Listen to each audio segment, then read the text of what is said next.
vida estudaches e por que escolliches unha carreira científica? Eu estudei un grado en Bioquímica na Universidade de Castela-A Mancha e despois fixen un máster en Biotecnoloxía na Universidade Autónoma de Madrid. Na actualidade estou facendo un doutorado en Ciencias Agrarias e Ambientais, tamén na Universidade de Castela-A Mancha, no grupo de Biotecnoloxía e Bioloxía Molecular de Plantas. Estudiei Medicina e desde fai un ano son especialista en Pediatría. He estudiado la especialidad de Ciencias Económicas y Empresariales en la Universidad de Vigo. Estudié Ingeniería Técnica Forestal y Ingeniería de Montes en la Universidad de Santiago, en la Facultad de Lugo, y realicé mi tesis doctoral en la Facultad de Ingeniería de Minas de Vigo. Estudiei a carreira de Arquitectura na Universidade da Coruña, tras estudiar o Bacharelato Científico Tecnolóxico en Bueu. Decidí estudiar Ingeniería Informática gracias a que hice un curso en mi instituto, en el Joan Carballeda, de programación, si no recuerdo mal, fue en Pascal, y me encantó el poder darle órdenes a una máquina para que hiciera lo que yo quería. Escogí la carrera de optometría un poco más por desorientación que por vocación real en un primer momento. La verdad es que me gustaban un amplio espectro de carreras, pero bueno, la verdad es que en segundo año me enamoré totalmente de la carrera, porque bueno, sin saberlo había elegido una carrera en la que se mezclan los conocimientos técnicos con conocimientos sobre la biología y el funcionamiento humano y sobre la psicología en el trato en el día a día al paciente. Posteriormente hice el máster en investigación en ciencias de la visión y destacaría el curso más grande que hice de 2 años de especialización en terapia visual, que es el que me permite estar trabajando hoy en día donde estoy trabajando y con este modelo que es más de neurovisión. A verdade é que eu non o tiña nada claro, non sabía se facer bioquímica, biotecnoloxía, bioloxía, pero que si tiña claro era que quería facer algo relacionado coas ciencias naturais e ao final decanteime por bioquímica. A verdad que nunca tiven vocación, como se adoita dicir, de ser médica, senón que cando acabei o bacharelato dudaba entre se dedicarme a algo moi técnico como unha enxeñería ou medicina. Inicialmente decanteime pola primeira, descubrín que aquilo non era o que me quería dedicar o resto da miña vida, así que pasei á opción B. Elegí esa especialidad en su momento porque era una carrera emergente, había solo económicas en Santiago, entonces cuando se implantó la licenciatura en Vigo, pues me pareció interesante, me gustaba la economía y estábamos en una situación económica en general de crisis y bueno, tuve cierta motivación por la asignatura y en general la economía, macroeconomía, finanzas y todo esto. Es una carrera muy interesante y en aquel momento tampoco había mucha gente que la estuviera haciendo y sobre todo chicas. Por que hai máis mozos ca mozas nalgunhas carreiras de ciencias? Ahora mismo sí hay más chicos que chicas en las carreras de ciencias, pero no siempre fue así. En los años 60, cuando las primeras programadoras fueron mujeres, hicieron el ENIAC, que era una máquina, el ENIAC era el primer ordenador de uso que se podía programar de forma genérica. Y luego es que realmente si uno se pone a ver aquella época, la mayoría de la gente que hacía estos programas informáticos eran mujeres. Y posiblemente la razón por la que esto sucedía es porque los hombres no tenían ningún tipo de interés en hacer estos programas porque se consideraba casi como si fueran secretarias, ¿no? Entonces, estos secretarias ser mujeres, pues que le hagan las mujeres, ¿no? Y con el tiempo lo que pasó es que se dieron cuenta de que programar no era tan fácil y además estaba muy bien pagado. Entonces se captó el interés de los hombres y poco a poco pues empezamos a decir que las empezaron a echar fuera, no lo sé, yo no lo sé. Lo cierto es que si ves las estadísticas en los 60, 70, había un 50, 60, no sé, 40% de mujeres en este campo. Y a partir del año 84, que fue cuando se introdujo el ordenador personal y con ello estas campañas de que los ordenadores eran para hombres, que los utilizabas para jugar, que fueron muy, muy fuertes, pues se empezó a meter en la gente la mentalidad de que la informática no es para mujeres. Y lo hemos normalizado tanto que nos hemos olvidado casi de los orígenes. del 60 hemos pasado a un 20%, dependiendo del sitio, y lo positivo está en que esto ya se está revirtiendo. En Estados Unidos creo que he visto estadísticas de un 30-35% de mujeres, porque ya estamos empezando a tomar esos puestos. Eu creo que a razón está no entorno, porque o entorno no que nacemos é o que contribúe a crear o estereotipo de xénero, dende un simple as nenas de rosa, os nenos de azul, este xogo de nenos, este xogo de nenas. Este tipo de cousas van creando a desigualdade. Eu penso que está nas mans da educación, tanto na casa como nas aulas, de intentar romper estos estereotipos cos que vimos de serie, de maneira que non inflúa nas posibles vocacións de nenas científicas que queran dedicarse a isto. Creo que a diferencia de sexos en canto ás carreiras profesionais, ven dada por unha cuestión cultural e presuiciosa, en canto a que estaba mal visto que as mulleres desempeñáramos cargos ou postos de traballo que culturalmente se asociaban ao sexo masculino.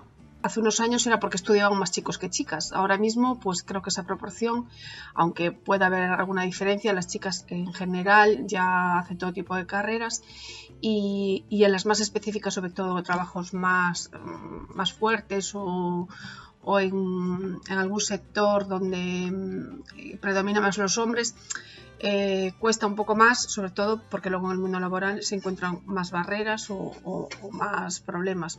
Eu penso que unha das razóns principais pois é a mesma de sempre, que esas carreiras están asociadas normalmente aos homes, son carreiras de homes e polo tanto non está ben visto, digamos, que as mulleres fagan ese tipo de carreiras. La razón por la que existen más chicos y chicas en algunas carreras de ciencias es porque la falta de vocaciones en esta área, en cuanto a las chicas. A lo largo del tiempo, el incremento de chicas en las facultades ha ido aumentando, sobre todo en la rama de ciencias como medicina y enfermería.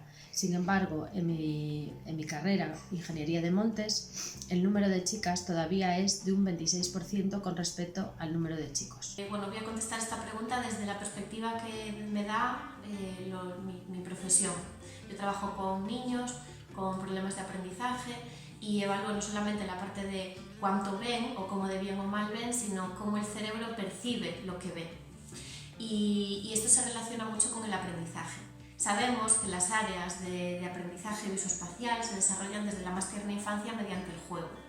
Y también sabemos que hay una tendencia de la sociedad, aunque esto está cambiando por suerte, a regalar más a los niños pelotas de fútbol, baloncesto o juegos de construcción, mientras que a las niñas todavía hay una cierta tendencia a regalar pues, otro tipo de juegos como puedan ser muñecas o juegos de cantar. Los juegos de equipo, los balones, los juegos de construcción desarrollan áreas visoespaciales que luego están muy relacionadas con la comprensión de conceptos complejos y abstractos de matemáticas y física, mientras que los juegos de cantar, de imitar actividades de la vida diaria, desarrollan más el cerebro emocional y la empatía, otras habilidades que hacen que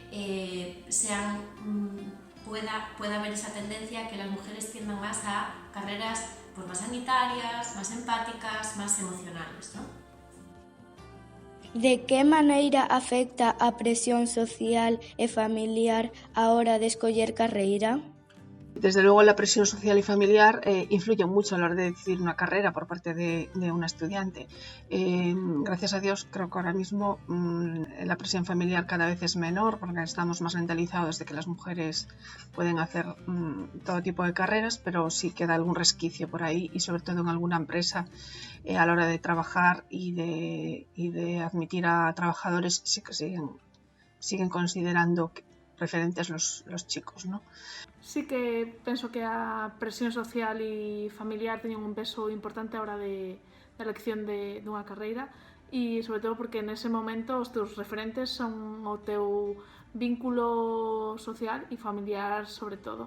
E o feito de que se están presuizos respecto á escolla dunha ou outras carreiras sí que ten unha influencia importante. Creo que más bien la tendencia que observamos a más chicas en carreras más tirando a sanitarias, menos técnicas y más chicos en las otras, se debe más a esto que hablaba anteriormente de cómo programamos a veces neurológicamente a nuestros niños desde la infancia cuando creamos esos sesgos a la hora del juego. Pues eso, favoreciendo que en los niños desarrollemos áreas más visoespaciales y en las chicas más desarrollo de cerebro emocional y empatía. Y que quizás en el momento de elegir una carrera se sientan más cómodos, más felices, más atraídos por un tipo de carrera u outro. Está claro que un dos motivos principais polo que as mulleres non se decantan por este tipo de carreiras é a presión social, porque estas carreiras están todavía a día de hoxe, algunhas carreiras están equivocamente asociadas ao xénero masculino, polo tanto son carreiras para homes, non está ben visto que as mulleres fagan este tipo de carreiras.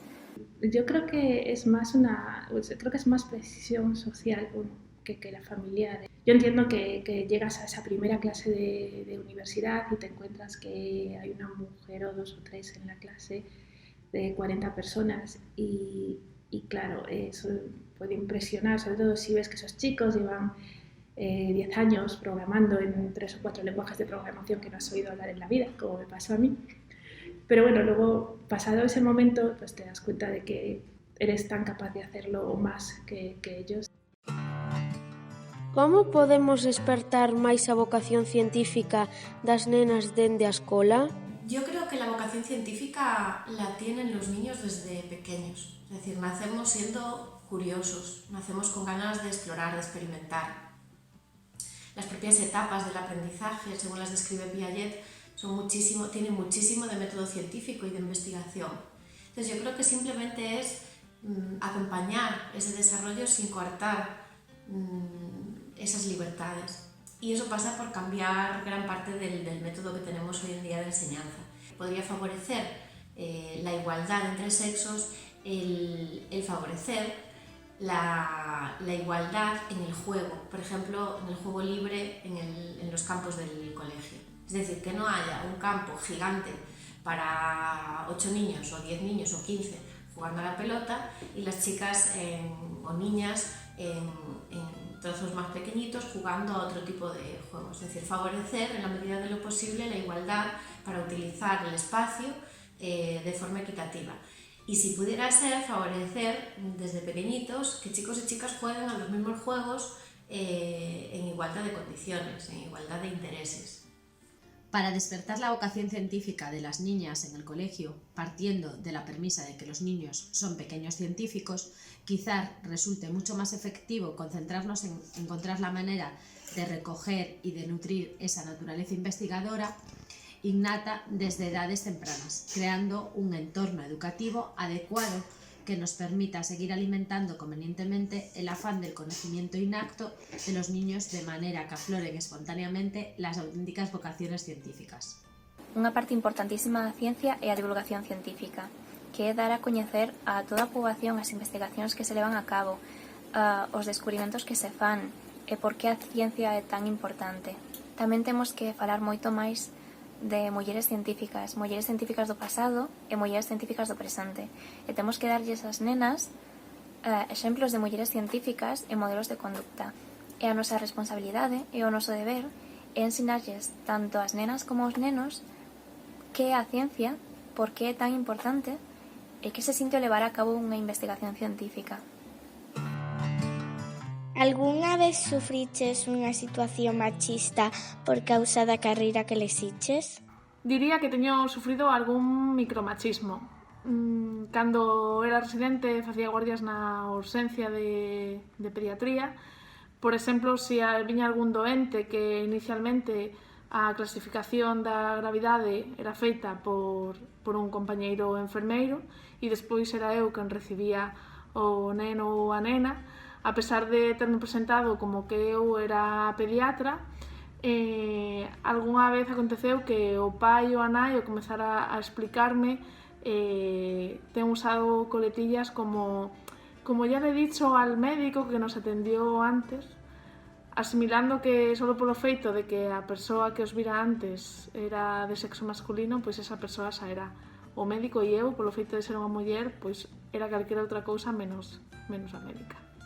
O máis recente que se me ven á mente agora mesmo fai uns meses que rematei o proxecto final de carreira e tiña que facer unha caixa para meter a miña maqueta e tiña uns planos co tipo de madeira, coas dimensións exactas que tiña que levar as madeiras da caixa e fui a unha carpintería con meu pai e eu estaba explicándolle ao dependente o que necesitaba e o que quería e meu pai estaba calado. E o dependente todo o rato mirando para meu pai, preguntándolle cousas. Era como, a ver, estou falando de eu e son eu a que ten o diseño. Non sei por que tens que dirixirte ao meu pai, que crees que eu non podo facela? Me tiene pasado con frecuencia es cuando voy a conferencias de informática, pues hay momentos a veces incómodos al principio de las conversaciones en los que ellos asumen a veces que pues estoy en esa conferencia no por ser informática, sino porque me ha enviado la empresa a reclutar o me ha enviado o quizás que soy de la organización. Entonces, pues una vez aclaras de eso, tienes que hacerte un poco oye, que estoy aquí, que yo hago backend, que me dedico, tengo una infraestructura pues en ese momento ya eso se desaparece y ya eres uno más, te hacen las preguntas técnicas. Pues sí, he sufrido alguna situación machista por causa de la carrera, más bien no, por causa del trabajo. Pues fue una situación muy peculiar. Yo ahora mismo trabajo en el sector bancario y tenía que hacer unas visitas a clientes, empresas, sobre todo que era mi especialidad. Y en una de ellas, pues el director financiero, siempre tuve buena relación con él, pero cuando tuvimos que reunirnos en sus oficinas, pues el jefe, o sea, el dueño de la empresa, consideraba que no podía entrar a la reunión. Y bueno, se me dijo allí expresamente al llegar, de muy buena manera, alguien a quien él mandó, sin darme así de entrada mucha explicación, que luego más tarde me la intentaron justificar en base a que el dueño de la empresa no recibía ni trataba a mujeres para asuntos de su empresa económicos ni financieros. Os postos de máis responsabilidade na tua profesión están repartidos equilibradamente entre homes e mulleres? Pois creo que hai determinados postos de mando nos que as mulleres parten dunha situación de desigualdade.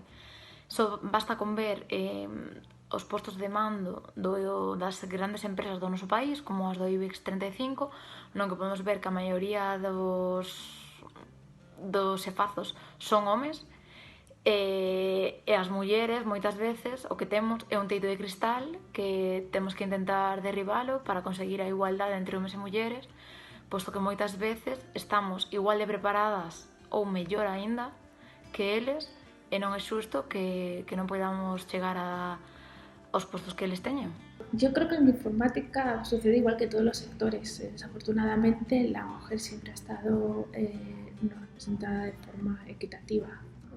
Obviamente, si se gradúa un 20% de mujeres, es menos probable que esas mujeres suban la escalera. A la hora de mentorizar a alguien, a veces uno tiende a mentorizar gente que es más parecida a uno y quizás tu jefe pues igual escoge a alguien con quien se sienta más identificado que a ti. Entonces a veces hay que hacer un esfuerzo explícito de hacer consciente a tu jefe y al jefe de tu jefe de que quieres acceder a las mismas oportunidades. En mi trabajo he de decir que las posiciones de los mandos, o sea, cargos bajos, intermedios, hasta niveles altos están muy compensadas. Incluso en algunas oficinas hay más mujeres que hombres, son mayoritariamente, pero sí que tengo que decir que a nivel dirección, consejo de administración y órganos decisorios, la mayoría siguen siendo hombres. El techo de cristal sigue estando y por mucho que demostremos nos cuesta llegar, y las que llegan, evidentemente hay mujeres y que lo hacen muy bien, pero han tenido que demostrar mucho más y bueno, pues las diferencias siguen existiendo y no hay igualdad como parece que debiera haberla, ¿no? Como querríamos todos que lo hubiera. Na unidade na que traballo e en concreto na sección da que formo parte, sí que a pesar de que somos maioritariamente mulleres na sección, pois a cabeza está ocupada por un home e é así na maior parte das seccións que formamos a unidade. E en xeral na medicina, aínda que as mulleres pasamos en número ao número de homes, pois as cabezas de sección están dirixidas por un home. Por que un candidato a un posto ás veces é valorado polo sexo non polo currículo? A la hora de valorar un candidato a un puesto, no solo el sexo condiciona, también la raza, el extracto social. Quizás en España no se habla mucho de esto, pero aquí, si eres encima negro o eres latino, es mucho más probable que no se te escoja para una posición. El por qué son prejuicios. Pois aquí eu penso que o principal problema é a mentalidade destas persoas que valoran candidatos para un posto. Todavía a día de hoxe hai moitísimas persoas que pensan que os homes e as mulleres teñen habilidades diferentes, capacidades diferentes, que os homes son máis intelixentes, máis fortes, que teñen máis capacidade de liderazgo, cando está claro que non é así. Creo que en algúns ámbitos da vida é máis difícil progresar para as mulleres, polo que penso que sí. Polo que comentaba antes, polo teito de cristal, nos o temos e os homes non o teñen. Crees que a maternidade condiciona as decisións laborais dunha muller? Personalmente, la maternidad no me condicionó a la hora de ejercer mi trabajo. Sin embargo, la maternidad pienso que no debería ser un hándicap y la sociedad tiene que asumirla y no las empresas ni las mujeres. E claro, tamén está a xente que pensa que se contrata unha muller, esta muller pode quedarse embarazada, terá que pagarlle unha baixa, terá que pagarlle a outra persoa para que ocupe o seu posto durante ese tempo, e que tamén pensan que se unha muller ten fillos, dedicará máis tempo aos seus fillos e a súa familia que ao seu traballo. Otra cosa es cuando por ejemplo, si te quedas embarazada, con frecuencia suele suceder que van a pensar que por ello vas a reducir tu jornada o vas a cogerte una baja larga o que no vas a dar lo mismo con los proyectos, no estás dispuesta a viajar, etc. Y cuando por ejemplo, si eso le sucede al hombre, pues apenas hay impacto. As mulleres teñen que demostrar máis que os homes só por seren mulleres? Está claro que las mujeres tienen bastante más que demostrar que los hombres en casi todas las carreras y trabajos para poder conseguir, a no ser que haya alguna otra condición añadida que le facilite las cosas, pero en condiciones normales de esfuerzo y sin nada más deben demostrar mucho más que los hombres. Pues sí, desgraciadamente como mujeres tenemos que trabajar un pelín más que los hombres para conseguir los mismos objetivos, nos guste o no, esta es la verdad. Luego también hay un montón de estudios que se evalúa el feedback de una persona en función del nombre en la empresa y se ve pues eso, cómo está desbalanceado, ¿no? Si el mismo trabajo de forma objetiva, si lo hace un hombre, la puntuación va a ser mejor que si lo hace una mujer. Como poden axudar as novas xeracións para acadar a igualdade? Eu penso que as novas xeracións poden axudar para acadar a igualdade sendo feministas, porque o feminismo é igualdade. Polo tanto, eu espero que as novas xeracións acaben cos micromachismos que nos acompañan na vida cotiá, na vida laboral, e desta maneira poder derribar a sociedade patriarcal que é a que crea desigualdades entre homes e mulleres. Para mí las nuevas generaciones lo son todo. Por un lado, las nuevas generaciones que vienen de momento muy pequeñitas, porque son las que, son las que en su momento pues serán los investigadores del futuro y los que luchen y sigan luchando por la igualdad de género, pero también las generaciones que hoy por hoy están teniendo hijos y están educando a sus niños. Y por eso creo que los padres hoy en día deben formarse bastante para tratar de, con su educación, con su forma de jugar con sus hijos o de regalarles juegos y oportunidades de aprendizaje, favorezcan que la sociedad sea máis igualitaria. Son as novas xeracións as que van cambiar as tornas, pero para que haxa ese cambio creo que somos nós os que temos a responsabilidade de sensibilizar as novas xeracións desde que son moi novos para que deixen de existir os estereotipos, os presuizos e o machismo. Empezaría por educar en igualdad de género. Prohibiría la segregación de género de juguetes. Tú vas al Toys R Us de Vigo y es para llorar. Está toda la sección de rosa de mujeres y toda la sección azul de hombres. Y bueno, luego en casa va a ser otra guerra. Que la asunción de responsabilidades sea diferente. Los hombres tienen que hacer tanto en casa como las mujeres. Quen é a túa científica ou científico máis admirado?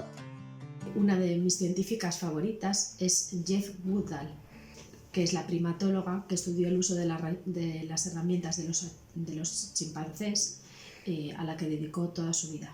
Considero a Madame Curie porque hablan de mujeres, ha sido una mujer que en tiempos que no son los de ahora y donde las condiciones evidentemente eran bastante peores, pues pudo llevar adelante su idea, su trabajo. Tuvo que ser algo muy difícil para ella y conseguir que su nombre y sus experimentos y lo que ella investigó llegara a todos. Para mí considero que es algo que tiene muchísimo mérito. Rosalind Franklin foi unha investigadora inglesa que contribuiu de forma moi importante ao descubrimento da estructura de dobre hélice da molécula de ADN. Una de las personas que me ha impactado se llama Grace Hopper.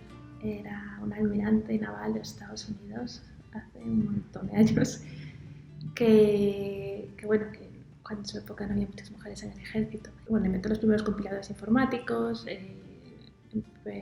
apoyó la creación de un lenguaje de programación llamado COBOL, que todavía se usa hoy en día, y bueno, es una pionera en la computación.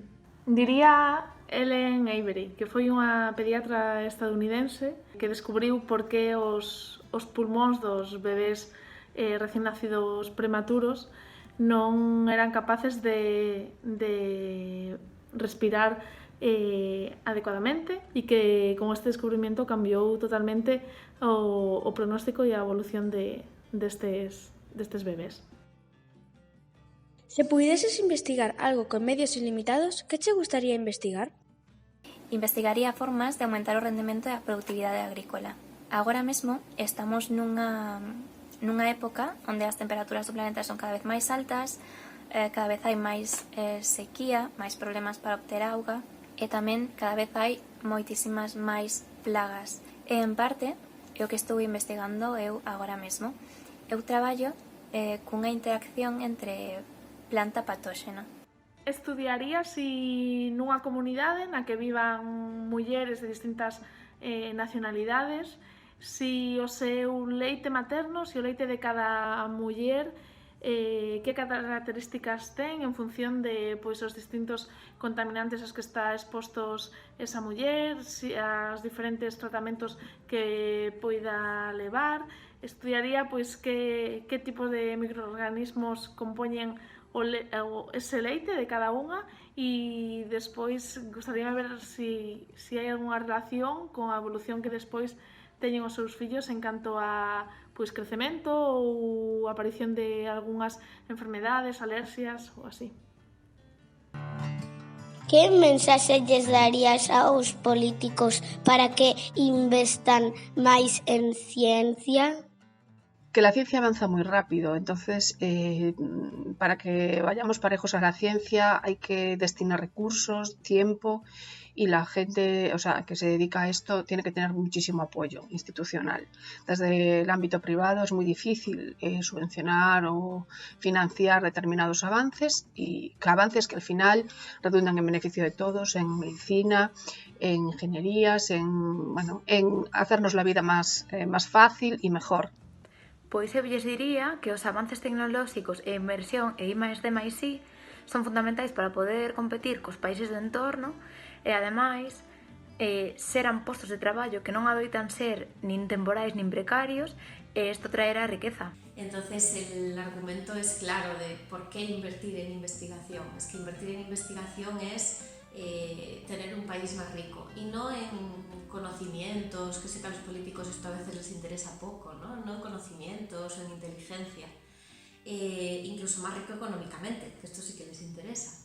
Un país que invierte en investigación y que puede ponerse en la cabeza en ciertas áreas, por supuesto no serán todas, pero que pueda ponerse en la cabeza en ciertas áreas del conocimiento a nivel mundial, va a suponer pues entrada de dinero, por supuesto. Claro que es una inversión no a corto plazo, sino a medio o largo, pero es que la riqueza que da tener un país puntero a nivel científico es invaluable, ¿no? Deben invertir en ciencia, porque la ciencia es progreso económico. Termino invitando a todas las mujeres a que estudien carreras técnicas, porque proporcionan una formación excelente y aportan la base necesaria para enfrentarse a distintos retos profesionales y desarrollarse en diferentes campos. Y sobre todo te proporcionan las herramientas y los conocimientos suficientes para construir y crear en el sentido más amplio. Pues mi mensaje es que el futuro está lleno de máquinas y como el futuro está lleno de máquinas, tenemos que aprender a hablar el lenguaje de las máquinas. Y el lenguaje de las máquinas es los programas informáticos. Entonces, los países que más preparados tengan la población para hablar ese lenguaje van a ser los que van a tener una economía más fuerte en el futuro. Os políticos teñen que entender que a investigación científica, a innovación, son esenciais para que un país avance. Grazas á investigación, os políticos e toda a poboación en xeral non morre aos 30 anos como na antigüidade. Grazas á investigación temos televisións, temos internet, temos coches e temos moitísimas cousas en as que a día de hoxe non podemos vivir. E se fai 100 anos ou 50 anos todo o mundo deixase de investigar, xamais teríamos chegado onde estamos hoxe. Penso que ningún de nós nos gustaría vivir nun país ou nunha sociedade peor da que temos hoxe en día, que todas as referentes que temos como sociedades cunha calidade de vida, cun nivel socioeconómico mellor que o noso, son aquelas as que invertiron máis en ciencia que a nós, e penso que a revolución do século XXI ten que ser feminista e científica.